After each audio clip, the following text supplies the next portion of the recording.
இந்த உலகத்துல நீங்க சந்திக்க ஆசைப்படும் நபர் யார்? There is a prediction that Jesus Christ is going to come back, and maybe I would love to meet him. இந்த தேரை இழுத்து தெருவில் விட்ட கதை ஒன்று இருக்கு. இஸ்ரேல் பாலஸ்தீன பிரச்சனை. இது இரண்டு நாட்டு பிரச்சனை கிடையாது, இரண்டு மதத்தின் பிரச்சனையாக இங்கே பல நபர்களால் பார்க்கப்படுகிறது. இரண்டு புனித நூல்களின் பிரச்சனையாக இது பார்க்கப்படுகிறது.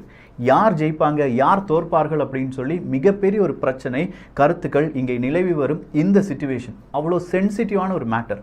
இந்த சென்சிட்டிவான ஒரு மேட்டரில் பல கருத்துக்களை என்னால் பார்க்க முடிகிறது. இதை தொடர்ச்சியாக நம்ம பேசுகிறனால அதில் இருக்கிற சில அரசியல் விளையாட்டு, யாருக்கு என்ன லாபம் அப்படிங்கிறதையும் நம்ம பார்க்க வேண்டியதாக இருக்கிறது. அதற்கு இரண்டு கருத்துக்களை பார்க்க போகிறோம். இந்த பதிவு முழுக்க முழுக்க உங்களுடைய பார்வை, இதனால் வரையிலும் இந்த பிரச்சனை இப்படித்தான் இருந்திருக்கும் அப்படிங்கிற அந்த பார்வையிலிருந்து கொஞ்சமாக கனெக்டிங் த டாட்ஸை இம்ப்ளிமெண்ட் பண்ண போகிறோம். அன்பு தமிழஞ்சங்களுக்கு தமிழ் பொக்கிஷத்தின் வணக்கம். எல்லா அரேபியர்களும் இஸ்லாமியர்கள் கிடையாது, எல்லா இஸ்லாமியர்களும் அரேபியர்களும் கிடையாது. இஸ்லாமியர்கள் அப்படின்னு சொல்லி நீங்கள் எடுத்து பார்த்தீங்கன்னா அதில் வெறும் 15-20% தான் அரேபியர்கள் வருவாங்க. ஆனால் அந்த 20% அரேபியர்களுக்கு மத்தியில் தான் இஸ்லாம் உலகம் அப்படிங்கிறது இருக்குது. ஒட்டுமொத்தமாக இஸ்லாமியர்களுக்காக இருக்கக்கூடிய நாடு எத்தனை அப்படின்னு கேட்டிங்கன்னா 57 நாடுகள். இந்த 57 நாடுகள் ஒன்றாக இணைந்து இஸ்ரேலுக்கு எதிராக போராடுமா அப்படின்னு கேட்டிங்கன்னா அதை தான் இந்த ஒரு பதிவில் பார்க்க போகிறோம். அன்பு தமிழஞ்சங்களுக்கு தமிழ் பொக்கிஷத்தின் வணக்கங்கள்.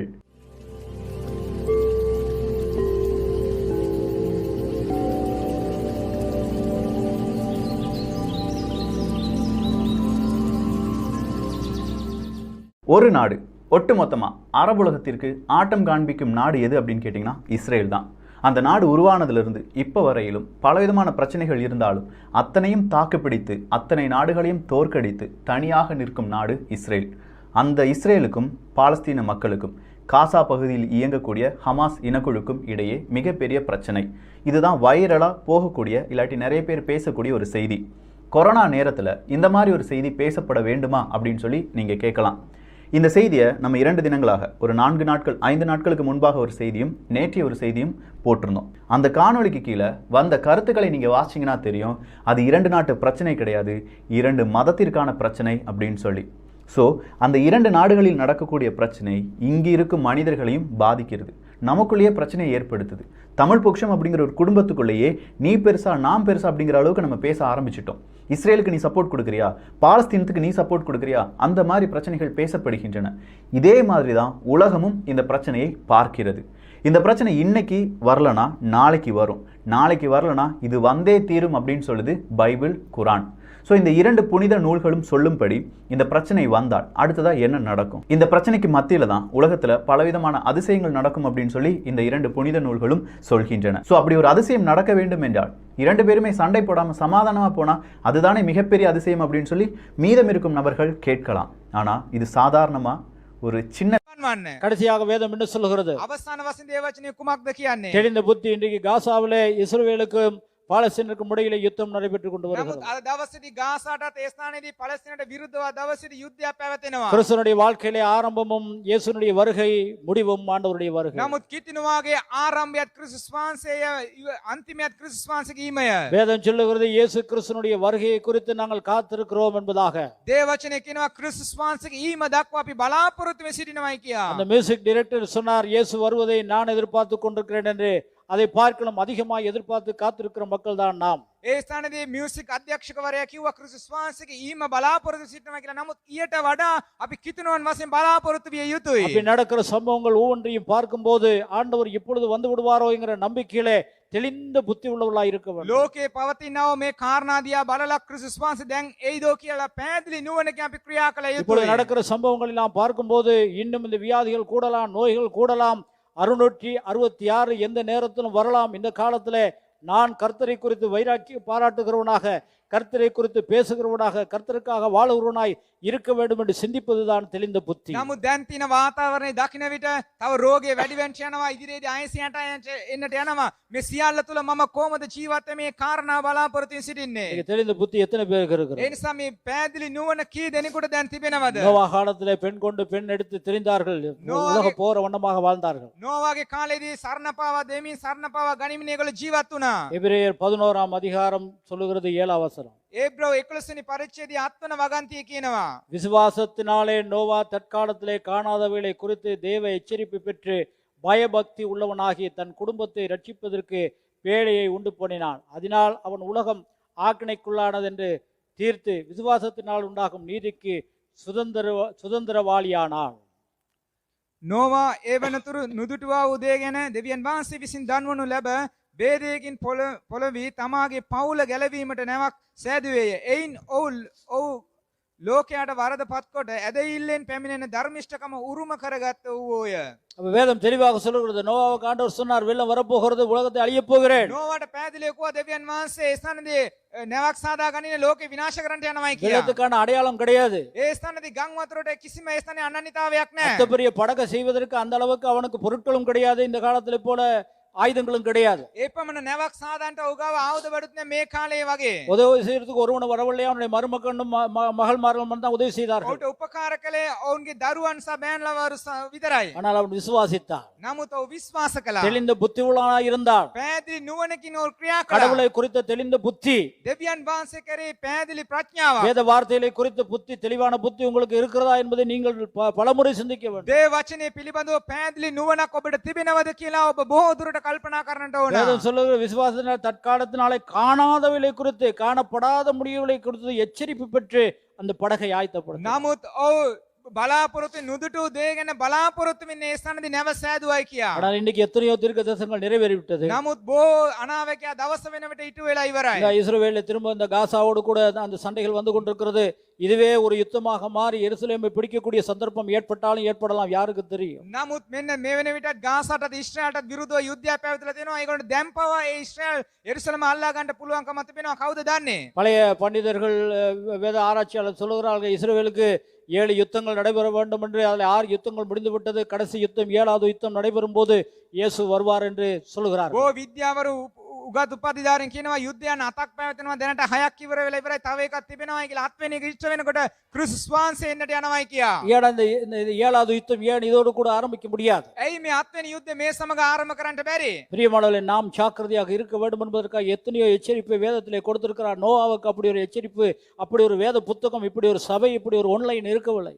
ප්‍රේමවන්තනි, ක්‍රිස්තුස් වහන්සේ අපට මෙවැනි ආඥාවක් දීලා තිබුණා. නමුත් නෝවාගේ කාලෙදි මෙවැනි බයිබලයක්, මෙවැනි ආඥාවක් තිබුණේ නැහැ. இப்படி ஒரு ஆன்லைனும் இல்ல, මෙවැනி ඔන්ලයින් තාක්ෂණයක් තිබුණේ இப்படி නැහැ. பேசுறதுக்கு மக்கள் இல்லை. මෙවැනி කතා කරන්න ජනතාවක් සිටියේ ஆனால் නැහැ. இயேசுனுடைய வருகையை குறித்து நீங்க வாட்ஸ்அப் எடுத்தாலும் பேசுகிறது, யூடியூப் போனாலும் பேசுகிறது, சபையிலே போனாலும் பேசுகிறது, வழியிலே போனாலும் பேசுகிறார், மியூசிக் டைரக்டர் பேசுகிறார்கள், சினிமா துறையில் இருக்கிற நடிகர்கள் பேசிக் கொண்டிருக்கிறார்கள். නමුත් ක්‍රිස්තුස් වහන්සේගේ ඊම පිළිබඳව WhatsApp, Facebook, YouTube එකට ගියත් කතා කරනවා. ඒ ස්ථානේ සිනමාවල අධ්‍යක්ෂකවරු, නළුවන්, පාලකවරුන්, සභාවේ වීදිවල සෑම කෙනෙක්ම ක්‍රිස්තුස් වහන්සේගේ දෙවන ඊම පිළිබඳව කතා කරනවා. மத்தேயு 24ஆம் அதிகாரத்திலே இயேசு தெளிவாக பேசினார். මතෙව් 24 වෙනි පරිච්ඡේදයේ ක්‍රිස්තුස් වහන්සේ පැහැදිලිවම කතා කළා. அவருடைய வருகை குறித்து மத்தேயு 24ஆம் அதிகாரத்திலே ஆரம்பத்திலிருந்து முழுவதுமாக என்னென்ன நடக்க போகிறது, எப்படி வியாதி கூட போகிறது, எப்படி கஷ்டங்கள் வரப்போகிறது, எப்படி துன்பங்கள் வரப்போகிறது, எப்படி பூமி அதிர்ச்சிகள் வரப்போகிறது, எல்லாவற்றையும் பேசுகிறார். මතෙව් 24 වෙනි පරිච්ඡේදයේ කොහමද ඒ ස්ථානදී පොළවේ ඒ ස්ථානදී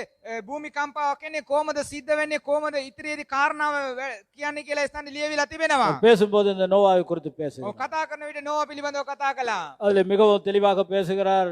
மத்தேயு 24ஆம் அதிகாரம் 35ஆம் வசனத்திலிருந்து, ඒකේ මතෙව් 24 වෙනි පරිච්ඡේදයේ 35 වන වගන්තියේ සිට පැහැදිලිවම කතා කරනවා. வானமும் பூமி ஒளிந்து போவும், என் வார்த்தைகளை ஒளிந்து போவதில்லை. அந்த நாளிகையும் என் பிதா ஒருவர் தவிர மற்றொரு அறியான். பரலோகத்தில் உள்ள தூதர்கள் அறியார்கள். நோவாவின் காலத்தில் எப்படி நடந்ததோ அப்படியே மனுஷகுமாரன் வரும் காலத்திலும் நடக்கும்.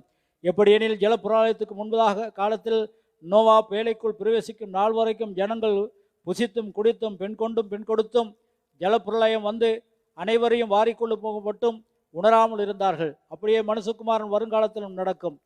அப்பொழுது 2 பேர் வயலில் இருப்பார்கள், ஒருவன் ஏற்றுக்கொள்ளப்படுவான், ஒருவன் கைவிடப்படுவான். 35 වෙනි නුමුත් මාගේ වචනේ පානවන්නේ නුමුත් ඒ දවසවත් පැයවත් මාගේ පියාණන් වහන්සේ මිස දන්නා කෙනෙක් නැත. ස්වර්ගීය දේව දූතයන්වත් පුත්‍රයන්වත් දන්නේ නැත. නෝවා ඒ දවසෙන් පුත්‍රයන් මනුෂ්‍ය පුත්‍රයාගේ ඊමත් වන්නේය. මක් නිසාද ජලගැල්මට පළමුවෙන් දවසේදී නෝවා නැවට ඇතුල් වෙන දවස දක්වා ඔව් කමින් බොමින් සරණ පාවා ගනිමින් සරණ පාවා දෙමින් සිටියෝය. ජලගැල්ම පැමිණෙන සියල්ලෝම ගසාගෙන යන තුරු ඔව් නොදැන සිටියෝය.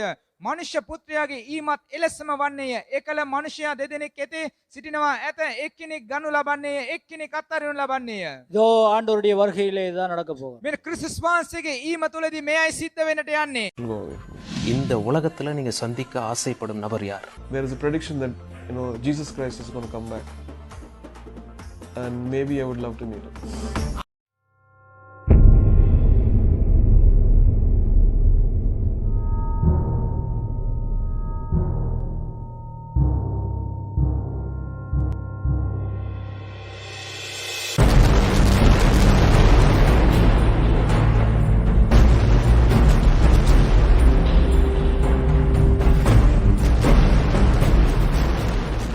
ஒரு செய்தியால் உலகம் முழுவதும் அதிர்கின்றது என்றால் அது நிச்சயம் இஸ்ரேல் பற்றிய செய்தியாகத்தான் இருக்கும்.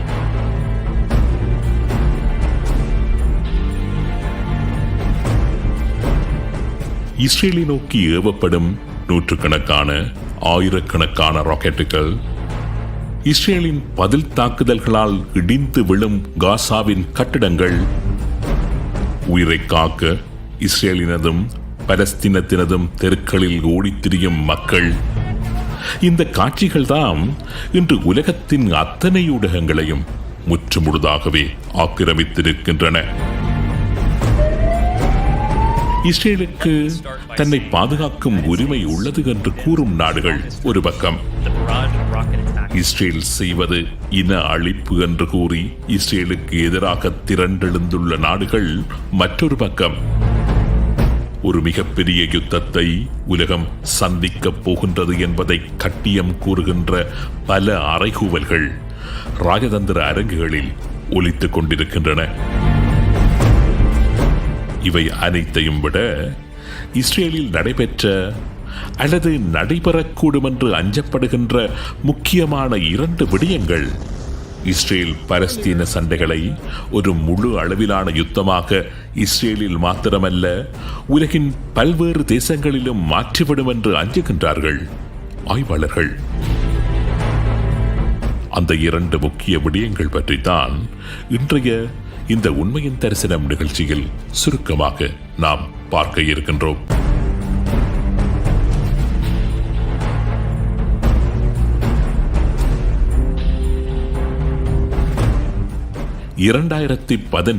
ஆண்டு இஸ்ரேல் காசா சண்டைகள் பற்றிய செய்தி சேகரிப்புக்காக நான் இஸ்ரேல் சென்றிருந்த பொழுது ஒரு முக்கியமான முன்னாள் மொசாட் அதிகாரியை செஃபி கண்டிருந்தேன்.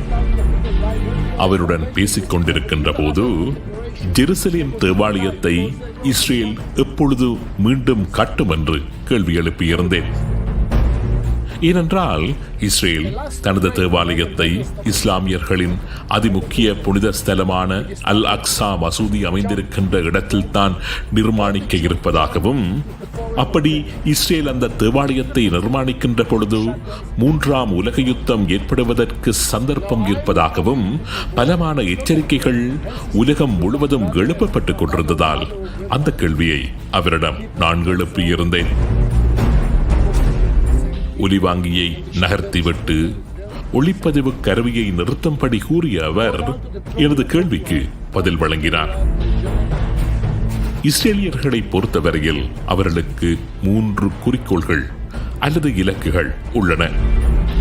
முதலாவது இலக்கு இஸ்ரேலியர்களுக்கு வாக்களிக்கப்பட்ட தேசத்திற்கு அவர்கள் திரும்பி வருவது. இது 1948ஆம் ஆண்டில் நிறைவேறிவிட்டது. உலகம் முழுவதும் சிதறி வாழ்ந்த யூதர்கள் தங்களுக்கு வாக்களிக்கப்பட்ட தேசம் என்று அவர்கள் நம்புகின்ற கானான் தேசத்திற்கு திரும்பி வருவது என்ற அவர்களது இலக்கை ஏற்கனவே அடைந்து விட்டார்கள்.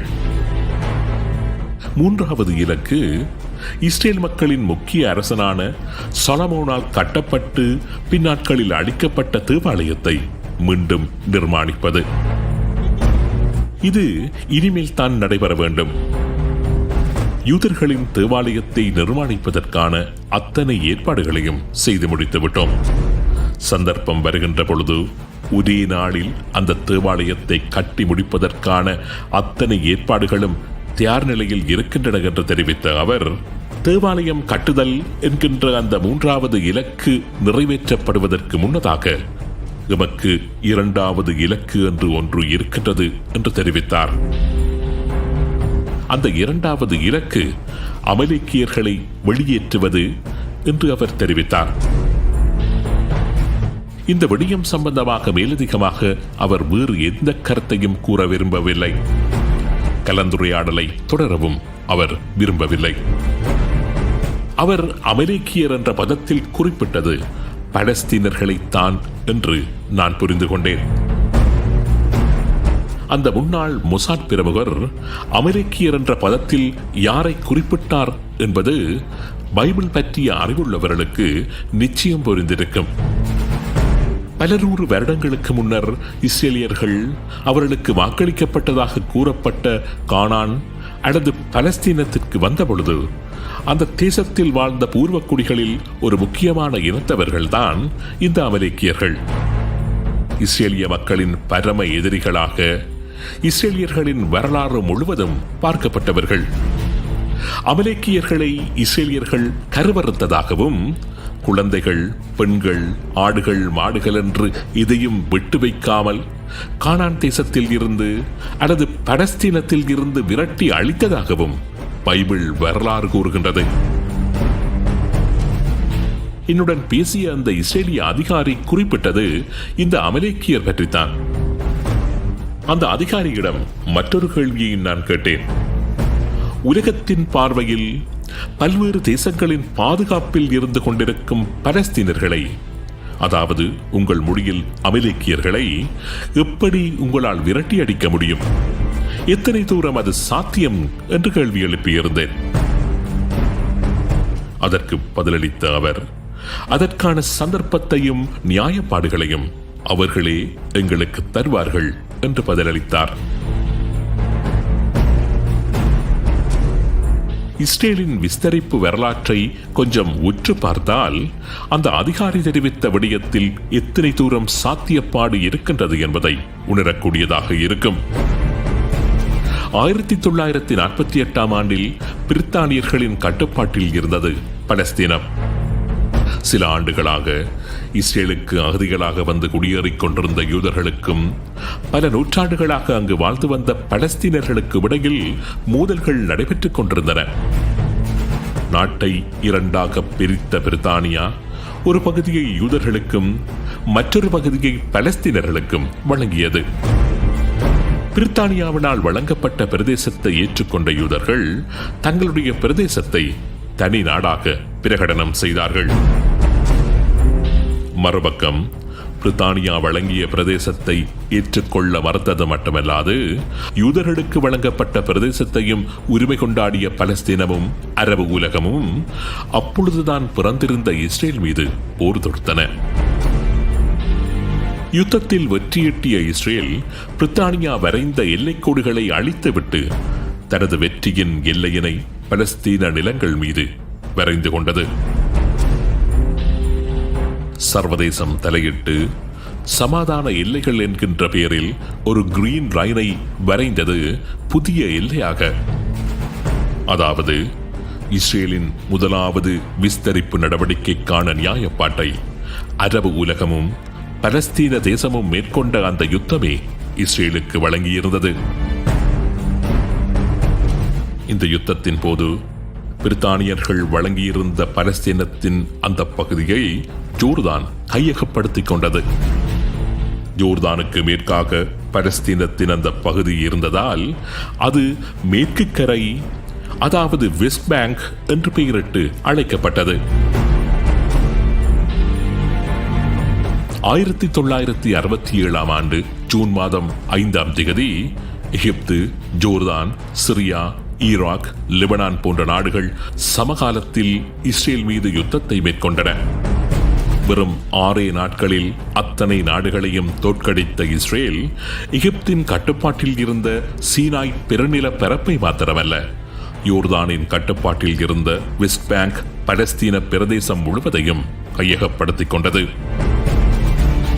இப்பொழுதும் அரேபியா ஆரம்பித்த யுத்தம்தான் வெஸ்ட் பேங்கை இஸ்ரேல் கையகப்படுத்துவதற்கான நியாயப்பாட்டினை இஸ்ரேலுக்கு வழங்கியிருந்தது குறிப்பிடத்தக்கது.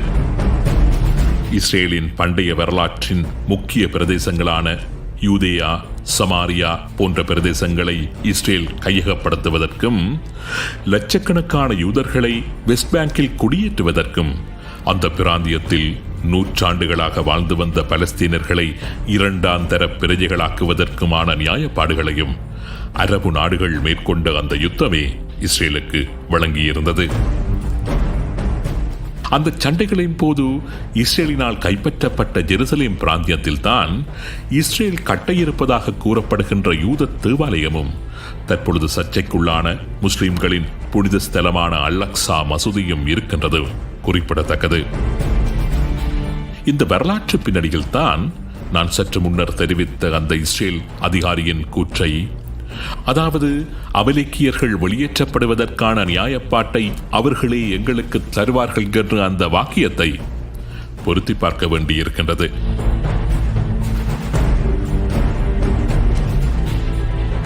தற்பொழுது ஒரு முக்கியமான கேள்வி எழுகின்றது. அமலேக்கியர்களை, அதாவது பலஸ்தீனர்களை விரட்டி அடிக்கின்ற ஒரு கொடிய செயலை செய்வதற்கான நியாயப்பாட்டை தற்பொழுது இஸ்ரேலில் ஏற்பட்டுள்ள பிரச்சனை இஸ்ரேலுக்கு வழங்கியுள்ளதா? இது கொஞ்சம் ஆழமாக யோசிக்க வேண்டிய ஒரு விடயம். இஸ்ரேலை நோக்கி ஹமாஸ் அமைப்பினர் ஏவிய 1000க்கும் மேற்பட்ட ராக்கெட்டுகள் இஸ்ரேலின் மிகவும் சக்தி வாய்ந்த அயன் டோம் வான் பாதுகாப்பு பொறிமுறைகளை கடந்து வந்து இஸ்ரேலின் பல இடங்களிலும் விழுந்து வெடித்துள்ளது. அதிலும் குறிப்பாக இஸ்ரேலின் மிக முக்கியமான பிரதான அணுநிலை என்று நம்பப்படுகின்ற டிமோனா என்கின்ற நகரத்தை நோக்கி ஹமாஸ் அமைப்பு 15க்கும் அதிகமான ராக்கெட்டுகளை ஏவியிருந்தது. அந்த ராக்கெட்டுகள் இஸ்ரேலின் நெகேவ் பாலைவனத்தில் விழுந்து வெடித்ததாகவும் கூறப்படுகின்றது. இந்த சம்பவமானது பலஸ்தீன ஹமாஸ் அமைப்பு இறிகணை பலத்துடன் தொடர்வதற்கு இஸ்ரேல் நிச்சயம் அனுமதிக்காது என்கின்ற சமிஞ்சையை வெளிப்படுத்துவதாக இருக்கின்றது. வெறுமனே ஏவுகணை தாக்குதல்களுடனும் விமான குண்டுவீச்சுகளுடனும் மாத்திரம் காசாவை இஸ்ரேல் விட்டு வைக்கப் போவதில்லை என்கின்ற எச்சரிக்கையை இஸ்ரேல் பிரதமர் பெஞ்சமின் நெதன்யாகுவின் அறைகூவலும் வெளிப்படுத்தி நிற்கின்றது.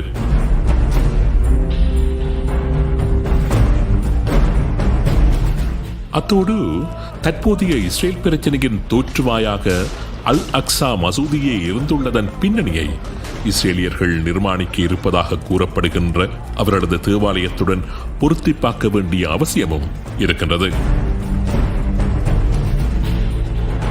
இந்த இரண்டு விடயங்களும் நடக்குமேயானால் இரத்த இஸ்ரேலின் தெருக்களில் மாத்திரமல்ல உலகம் முழுவதும் ஓடுவதை யாராலும் தடுக்க முடியாது.